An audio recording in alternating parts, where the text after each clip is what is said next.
All right, the mics are on. We're going to launch this. Music time in 3, 2, 1, go.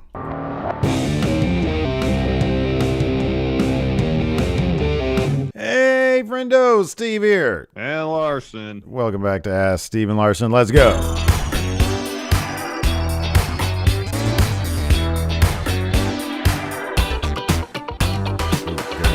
Double Steve option. How is that possible? Echo, echo, echo. Evidently, I've got echo. Hello, everybody. It means you're listening. Mute YouTube or Twitch. It is. I can't. They say it's better. It's good now. Maybe it was just on the literally did nothing. It was probably just on the intro screen then. Maybe something's going weird there. That's weird. That's so weird. All right. What's the first question today, Larson? First question. Sorry.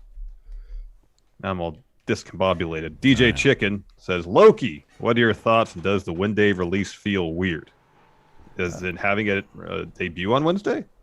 Having it air on Wednesdays? Yeah, I think, because it started, they aired it on Tuesday night, I think. Well, like midnight. It's like 3 a.m. Eastern.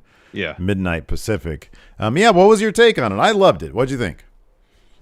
I liked it. I thought the production design was great. Stellar, right? If nothing else, it looks fucking fantastic. Yeah, it's a great looking show. Mm-hmm. I like all the kind of Fightful Gaming. Oh, look at that, returning the favor. What's up, Fightful Gaming?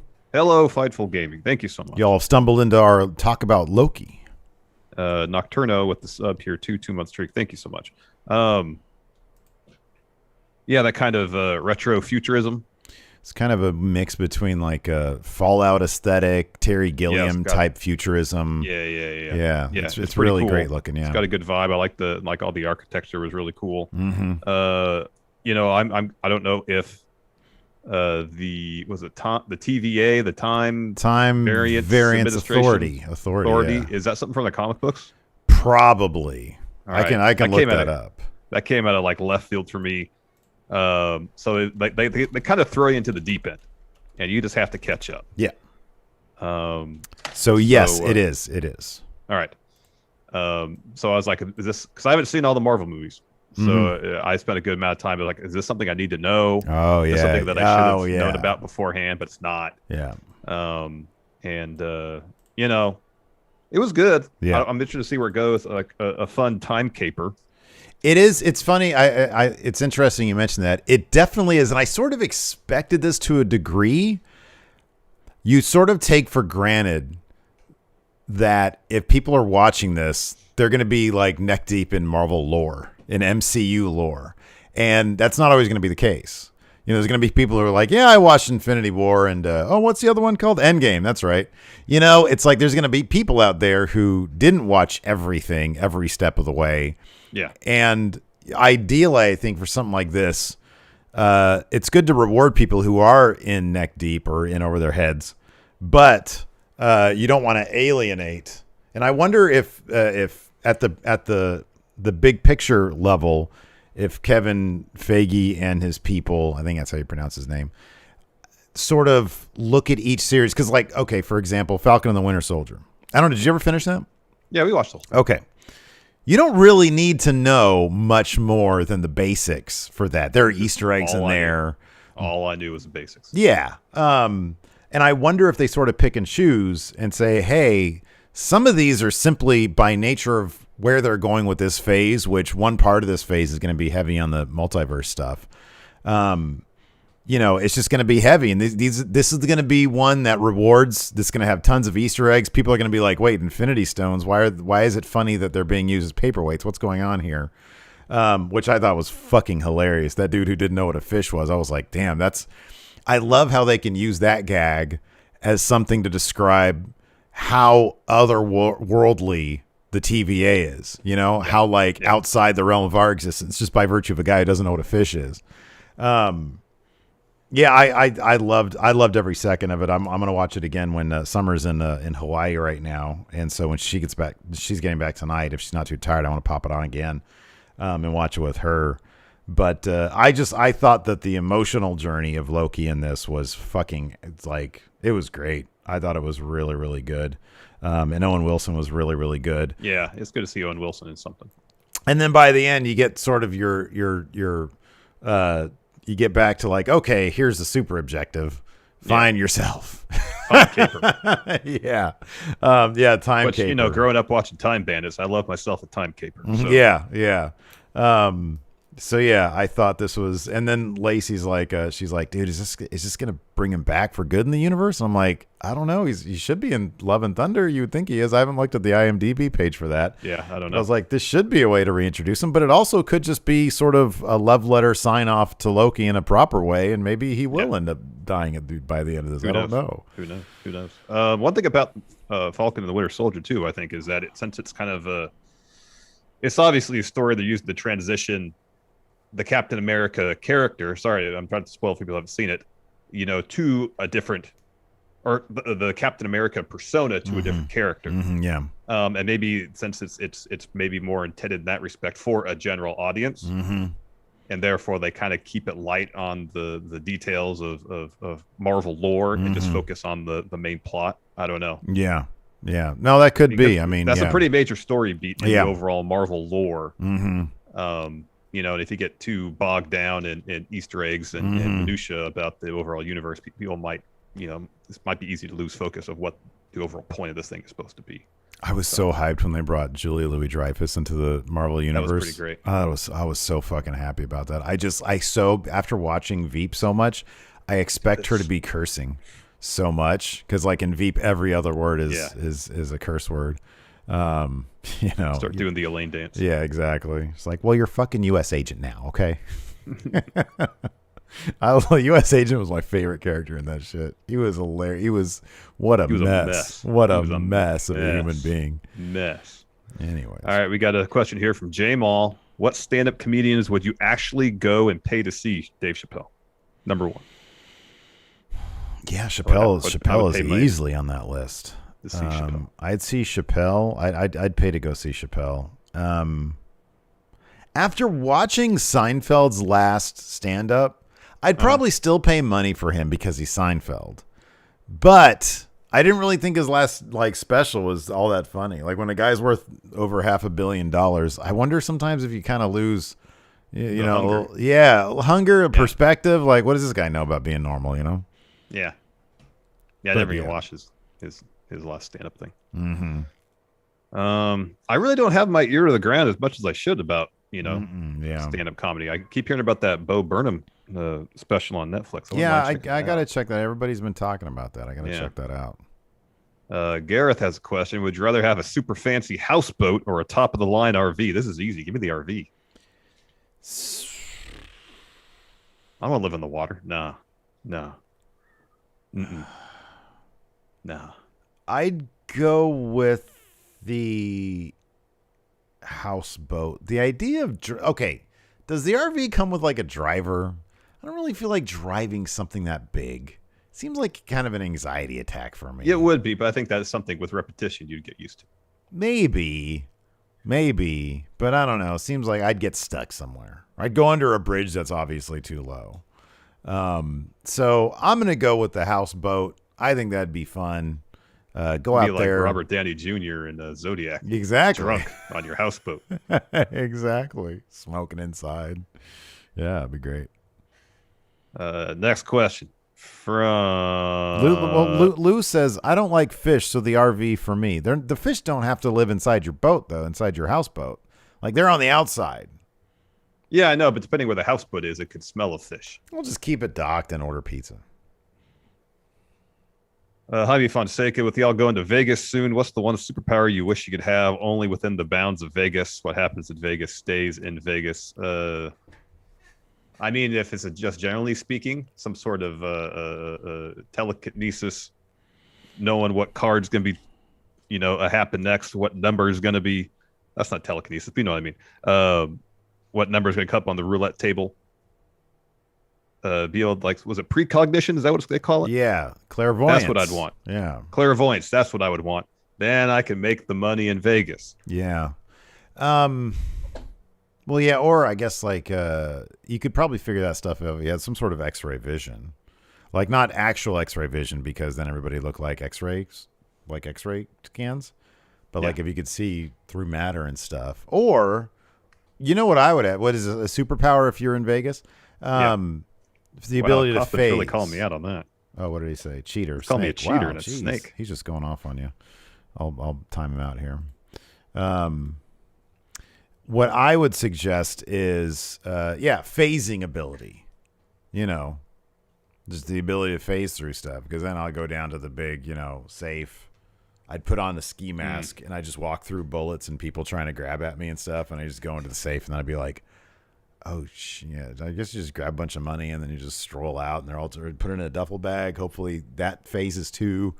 You walk out and they're all trying to get you because you're not invisible. You're just phasing, or you just phase through through the wall on the other side, and then you're like, oh, I'm outside now all of a sudden, and then you dephase and then you just walk off. Phasing. There's a lot there. You have to rely on things that you touch phasing with you, because otherwise you have to phase everywhere naked. Well, no, I mean the idea is you'd phase with your clothes and like whatever you touch can phase. You'd control it. You'd have special shoes so you wouldn't phase through the ground.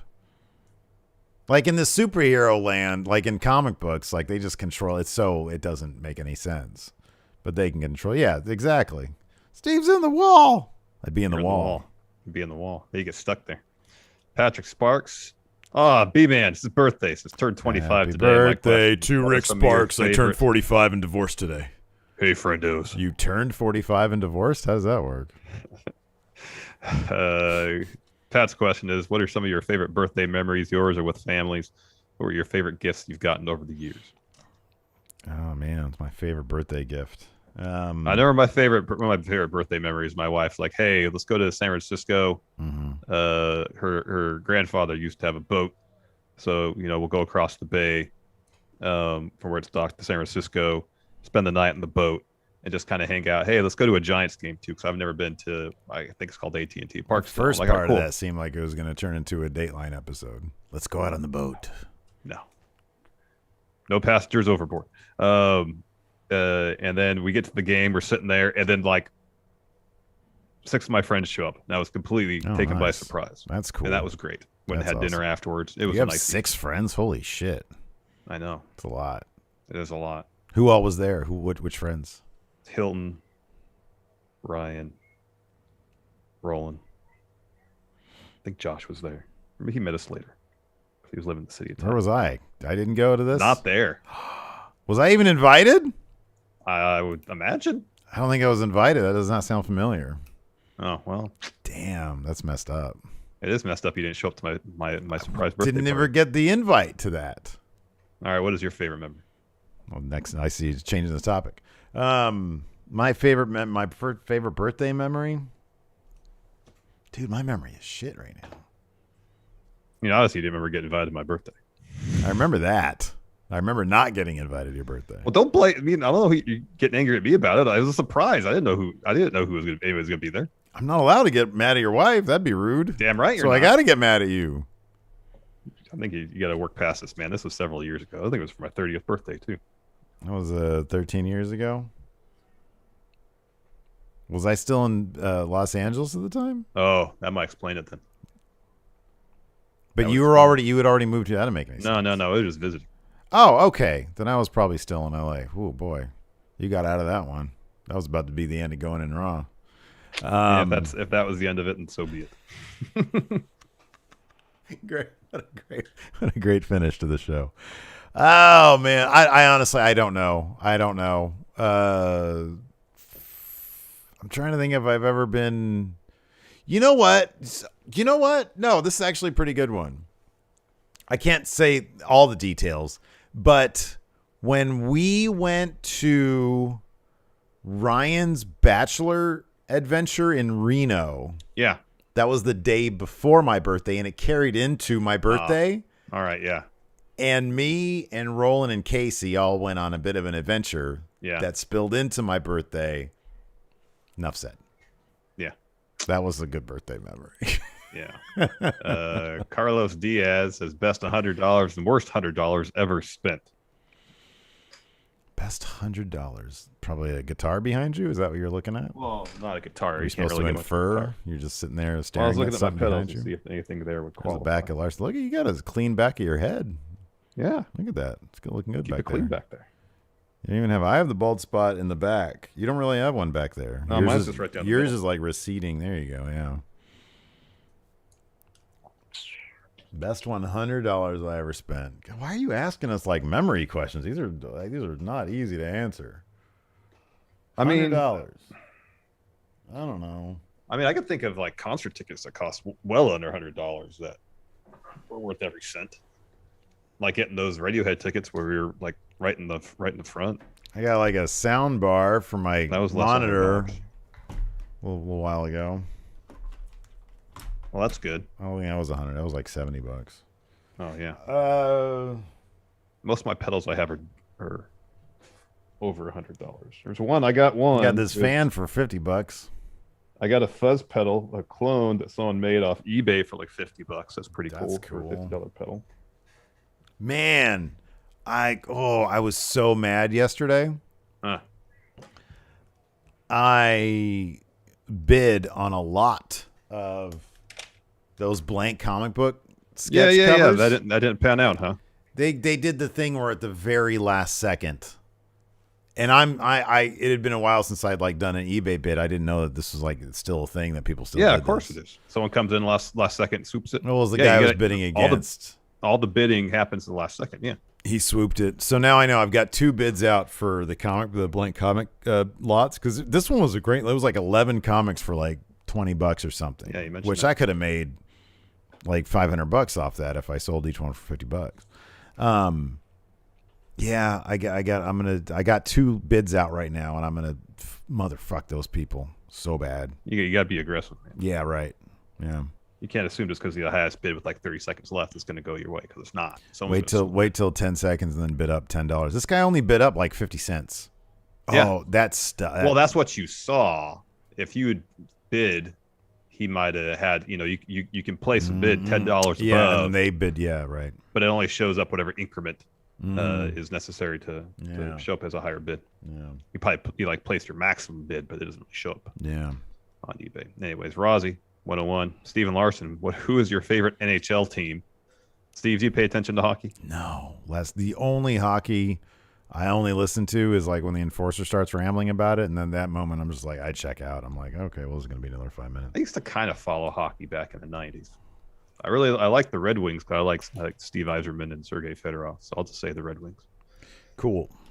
Mondo Vulgare, are there any bands or artists you dismissed when you first heard them but have since grown to really love? Probably. Alan I'm Parsons sure Project. Oh, how could you dismiss them at first? I only like that one song. You don't like the one the Chicago Bulls used to have the lineup announced to? Oh, That's I Alan always Parsons forget that's them. I always figured that was like some stock shit they got off Envato. Nope, that's Alan Parsons Project too. Somebody I dismissed at first and then got really into. I mean, that sounds like my gimmick with wrestlers, so I feel like I do it a lot with.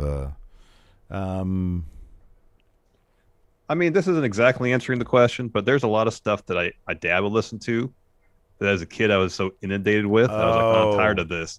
And then dismissed it for a number of years because it's just stuff my dad listened to. Yeah. But once, my musical taste matured and I appreciated how good it was, then I really embraced it myself, not just from the standpoint of strictly nostalgia. You know? For me, it's Van Morrison. He killed us with that when I was a kid.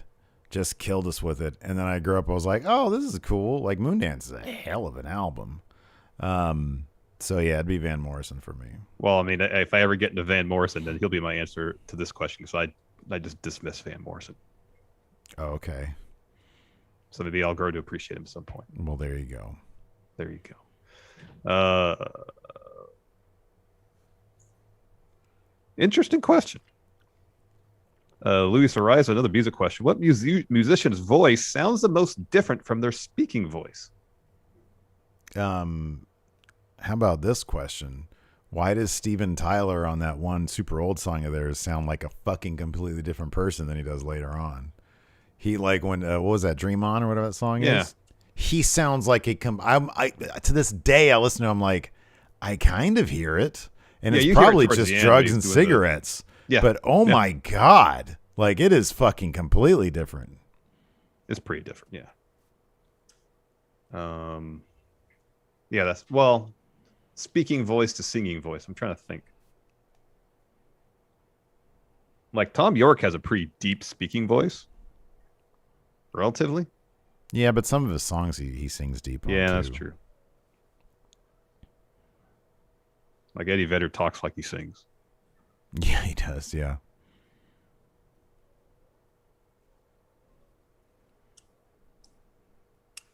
Yeah, I'm trying to think of someone who has like a really deep speaking voice, but like sings falsetto or vice versa. I mean, I've heard Glenn Danzig talk once on like that video where he's at his poolside talking about his library or whatever.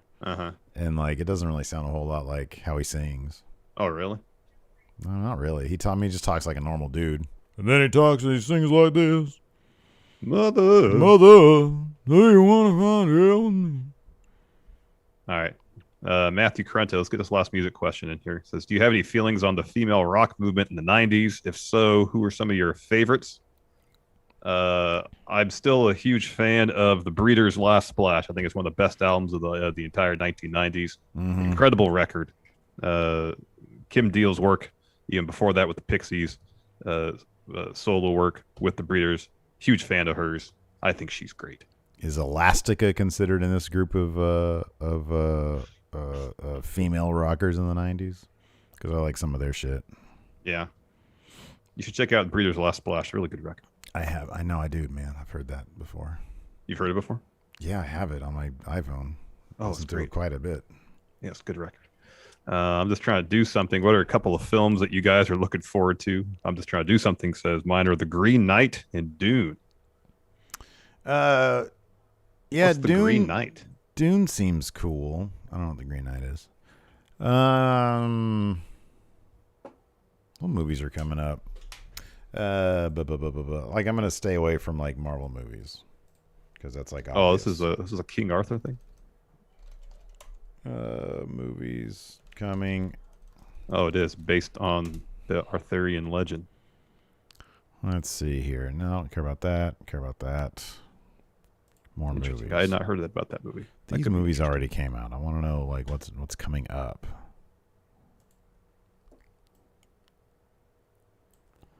Let's see here. What is this?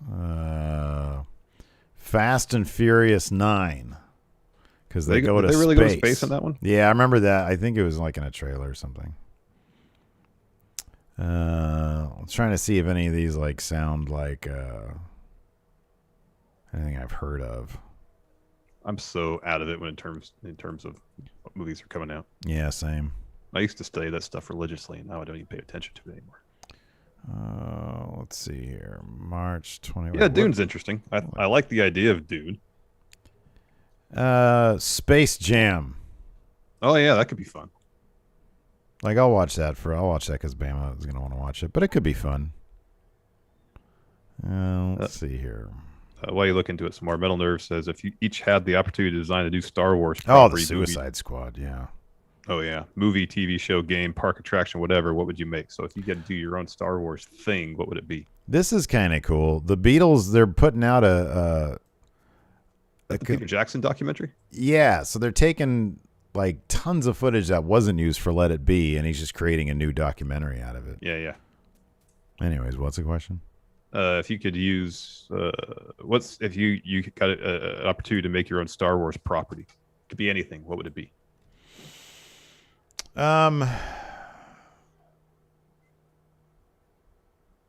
Here's what's missing from the greater Star Wars lore.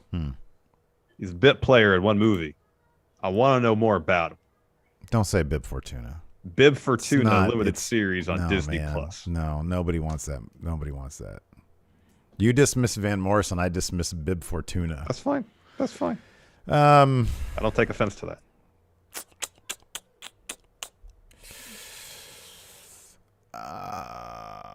I mean, it could be a fun romp through Jabba's palace on a daily basis. No, it We don't sounds know what's going on. terrible. Sounds terrible. I'll do this. Some Confidence, the right answer. Porkins. yeah, I want to see day in the life of a Porkins, just sitting around Porkins. eating a bunch of shit. Hey, you eating this? I was done with it. Thanks. He's going around pulling. He's like George Costanza pulling the Claires out of garbage cans. Yeah, exactly. But doing it willingly. I'll say this. So like so much of like what they probably have planned, it's all like prequel based stuff. I want to go like 100 years in the future compared to where they were. The 100 years after Return of the Jedi. That's what I want to see. That's what I'm really hyped about with Star Trek doing Discovery, because they're in like the 3000th, they're in the year 3200, something like that. And it's like, oh, that's kind of cool. We get to like see the remnants of what was going on with Starfleet. That's a fucking awesome idea.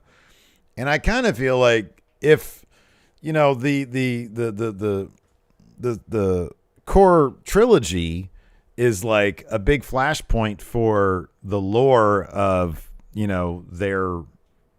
their culture or whatever. I want to see what resulted from that 100 years later.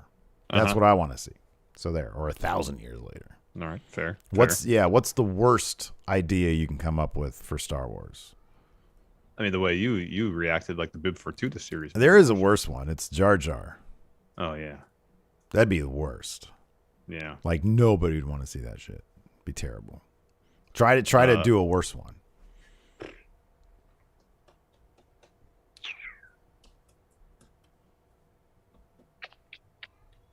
what was that character that had that diner? And was it Phantom Menace? Fuck. Diner. God, I don't know. I mean, it's Maybe been that. ages. I think of that. I mean, there's got to be something based on the prequels, though. I like that Anakin's coming, or what's his face, Hayden Christensen's coming back for the Anakin or the Obi-Wan show.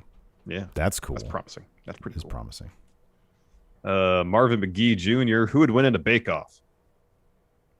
I'm not much of a baker. I don't know if just putting Pillsbury cinnamon rolls. That's the Dex. That's the diner. Why do I not remember the diner Dex? I think it's in the Phantom Menace. Maybe it's in the second one. Dexter Jetster. Oh wow. Holy crap. Yeah, that's in the looks like it's in is that the first one or second one? I guess it's Phantom Menace. Is that second one? First one. I don't know. But yeah, I do not remember that shit at all. I don't remember that at all. Oh, that's in the second one. All right. I haven't seen that since it came out. How about this? Dexter Jetster does a Triple D style show of eateries on Coruscant. I'll be honest with you. You're not doing worse than Jar Jar Binks, because that actually sounds kind of cool. That doesn't sound terrible. Yeah, I don't think either of us are bakers, really. I don't think I've ever endeavored to really bake anything. Qui-Gon Jinn seemed like a really boring character. Yeah. Just like him milling about. Really? Probably be a fucking boring ass show. We can end on this one from Church Jackson. It says, so I'm gearing up to start a Twitch podcast about horror movies and wrestling. What would you suggest I do as a launch? I don't even know how to approach starting a channel. I just know I've been going crazy not doing stand-up, but need an outlet. So if you're doing something about horror movies and wrestling, isn't there a zombie movie with a bunch of wrestlers in it? Isn't it called Wrestlers versus Zombies? That's exactly what it's called. Correct. Cover that first, because then you have right there the nexus of what you're going to be focusing on. All right. So now that he has his topic, so he wants to start a podcast, like a video podcast, like or Twitch. What were you just question again? Oh, I just went off that screen. So I'm gearing up to start a Twitch channel, I would imagine. Okay. / podcast about horror movies and wrestling. Okay, so he basically is trying to use the Stephen Larson model, do it live on Twitch. We'll talk about horror movies as well as wrestling. Okay. I would suggest this. Pick one. Don't do both. Pick one. Don't do horror and wrestling. Just pick one. The one thing that I learned from trying to do Friendoville content for 5 years, I was just like, fuck it. I'm just going to do wrestling stuff. It's what people know me about. And YouTube rewards single topics. But what if it's not vacillating between wrestling and horror movies. What is literally about horror movies with wrestlers in it. It'll last 5 weeks. It'll last because there's really not that much crossover. How many CM Punk's been in 2 horror movies? Could you consider that? Do you consider Sniper Special Ops with Rob Van Dam and Steven Seagal a horror movie? I'm sure it's hard to sit through. So yeah, probably. Okay, so there's 3. You get Army of the Dead with Dave. Okay, Kane's movie. Yeah, Hear No Evil. Wrestlers versus Zombies. I mean, we're past 5, but you know what I mean. It's not going to last that long. There's limited input. I understand. So I would pick a topic, and then what is the only thing really that matters if you're doing a podcast? Sorry, I'm looking at horror movies with the wrestlers. The answer is good audio. Yeah, good audio. So get yourself okay, Lou, I know. See No Evil. It's the Kane movie. How can we forget They Live? I guess technically that could be a horror movie. They Live is absolutely is a horror movie. We're at 7 now. And I'm sure there's probably 10 more. Whoa, DDP was in Devil's Rejects. Yeah, I remember that. Yeah. So he's actually in several horror movies. There you go. Oh, there's Dave. There's Batista. And then, but yeah, get yourself a good mic. Yes. Goldberg was in Santa's Sleigh. Yes. Yeah. Jim Duggan was in some horror movies. Ooh, and Duggan was in. Yeah. El Santo was in several. There was another one called WrestleManiac that I think Ray was in. Oh, yeah. That sounds right. Yeah. El Santo versus the zombies versus the vampire women. There's plenty of Kane is in Hostel? Really? Really? Why do I not remember that? That movie's fucked up. That is a messed up movie. Wow, Snitsky's in a horror movie. That's not shocking. He looks like a horror movie character. Kaufman, what was your question? Does Kaufman have a question there? John Morrison was in a horror movie. I don't know, man. I kind of feel like, Kevin Nash was in a horror movie called The Manor. I believe Kevin Nash was in a lot of horror movies. You feel like this is a subject that he could just go on and on and on about? I feel like there's more than just like, obviously you can't do this weekly. Yeah, right. But you could get a couple of years out of it if you do monthly shows. Okay. Well, how about it's like a horror podcast, and then once a month he focuses on wrestling and horror? Could be. All right. Fair enough. We figured or as a wrestling podcast where once a month he looks at the intersection between horror films and wrestling. There you go. So, but the bottom line is you need a good mic. Yes. Get a good mic. You can get them for relatively cheap. Sound is paramount. If you're talking podcasts, yes. I would suggest the Audio Technica, what is it, like an AT something or another? AT 100, AT 99, something like that.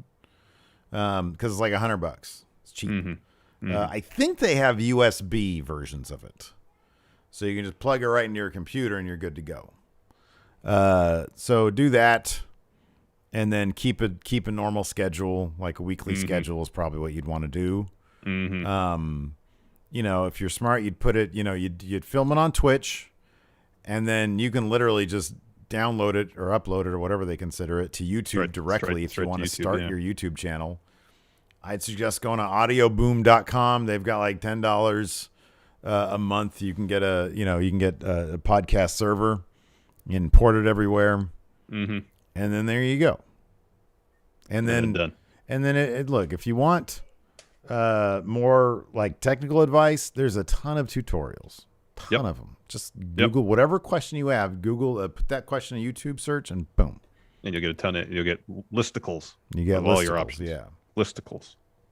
Jonathan, we'll end on this. Says, there's a wrestling horror show every Monday. Bang. I wonder if we can make money being digital media consultants. Can we just like take meetings with like people and conglomerates? Hey, sure, we need to know how to make money on Twitch. All right, this is what you do. You get a good mic. Yeah. And then we get paid like thousands of dollars for that. Yeah, why not? Let's try session.